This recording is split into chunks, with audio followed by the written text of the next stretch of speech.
മൂന്നാം നരേന്ദ്രമോദി സർക്കാരിന്റെ മൂന്നാം വാർഷികം വിപുലമായി ആഘോഷിക്കാൻ ബി.ജെ.പി. വാർഷികത്തോടനുബന്ധിച്ച് എൻ.ഡി.എ ഭരിക്കുന്ന സംസ്ഥാനങ്ങളിലെ മുഖ്യമന്ത്രിമാരുടെ യോഗം പ്രധാനമന്ത്രി വിളിച്ചു.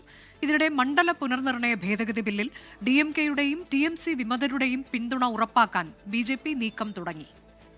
മൂന്നാം നരേന്ദ്രമോദി സർക്കാരിന്റെ രണ്ടാം വാർഷികവും NDA സർക്കാരിന്റെ 12ാം വാർഷികവും ദേശീയ തലത്തിൽ ആഘോഷിക്കാനാണ് ബി.ജെ.പിയുടെ തീരുമാനം.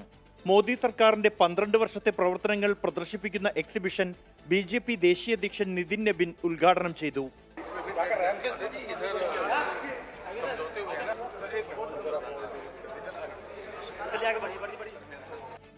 കേന്ദ്ര സർക്കാരിന്റെ വാർഷികത്തോടനുബന്ധിച്ച് പ്രധാനമന്ത്രി നരേന്ദ്രമോദി NDA മുഖ്യമന്ത്രിമാരുടെ യോഗം വിളിച്ചു.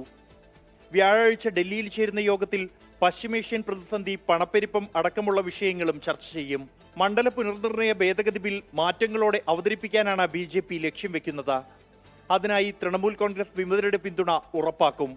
DMK-യുമായും ചർച്ചകൾ ആരംഭിച്ചതായാണ് ബി.ജെ.പി. കേന്ദ്ര നേതൃത്വത്തിൽ നിന്നും ലഭിക്കുന്ന സൂചന. മണ്ഡല പുനർനിർണയം ദക്ഷിണേന്ത്യൻ സംസ്ഥാനങ്ങൾക്ക് നഷ്ടമുണ്ടാക്കില്ലെന്ന് ബോധ്യപ്പെടുത്താനാണ് ശ്രമം.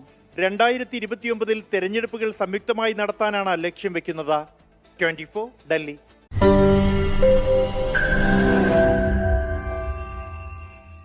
ലോകത്തെവിടെയായാലും ഏത് സമയത്തും 24 വാർത്തകളും ഓഗ്മെന്റഡ് റിയാലിറ്റി പാക്കേജുകളും എക്സ്പ്ലെയിനറുകളും വിശദമായി കാണാൻ ഞങ്ങളുടെ YouTube ചാനൽ നിങ്ങൾക്ക് സബ്സ്ക്രൈബ് ചെയ്യാം.